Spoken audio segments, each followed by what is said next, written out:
What's going on, everybody? I'm back with another video. This video is going to be looking at the Premier League match between Zerbi's Brighton and Antonio Conte's Tottenham. Now, before we get into the match, I'm using Keyframe to make this video, and check out both my books. Links are all in the description below. Let's get right into the analysis. So, for Tottenham, not much tactically different from what we've seen from them so far this season, but they go with a back three with a flexible midfield, with Højbjerg being able to drop into the half space, releasing the central defenders and allow them to play more with dual width. But then we have a two-man holding midfield pair, which then play in the cover shadow of the two Brighton strikers in their 5-3-2. So the Brighton strikers would take away the holding midfield options of Tottenham, forcing Tottenham to try and progress through the half spaces via their central defenders. So by playing through the half spaces, this allowed Brighton to more easily force them into wider positions and isolate and control the game in their defensive phase.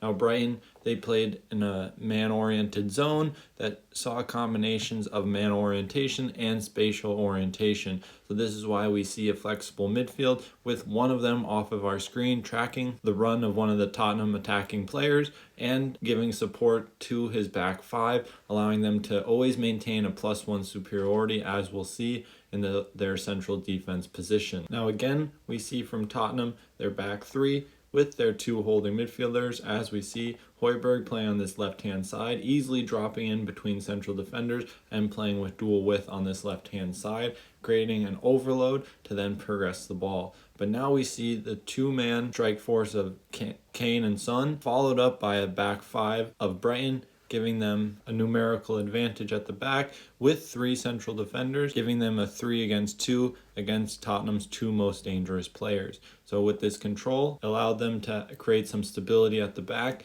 and covered by a compact midfield three that would adjust their positions according to the two strikers and the movement of the Tottenham attacking players and their midfielders. So with this, Tottenham progressing through the half space, they would try and look between the lines and through wide areas of either their attacking midfielders or their wing backs positioned in the wide area. So when the central defender would jump with the ball, he would then have options between the lines, with Kane pinning, Son maybe running in behind, or Kane dropping deeper, and with advanced options between the lines and safe options in the wide area to try and create problems for this Brighton team. Now for Brighton, they look pretty exciting in possession of the ball, especially in build-up, because of how they try and manipulate their opponents. Leads to a lot of small and fast passing in the first lines, using their two holding midfielders. So with these vertical passes into their midfielders, they look to manipulate the Tottenham Hotspur players. So we have our front three from Tottenham Hotspur, our two wingers playing a bit more narrow, and Højbjerg jumping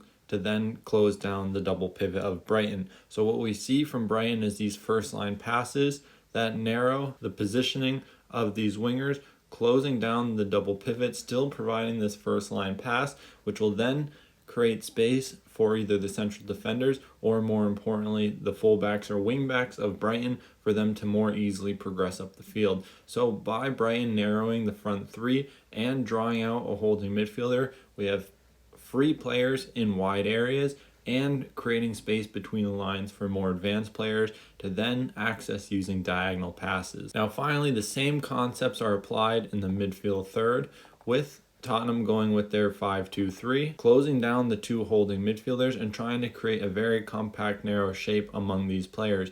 But Brighton stick to the way they play, creating a very exciting approach to the game, creating a lot of first line passing options and emphasizing diagonal and vertical passes. So by playing between the lines, we have Højbjerg being drawn out and then free players in the half space to then continue the play through diagonal actions, which then creates a high load of passing and a lot of fast play in tight areas, leading to a very exciting game.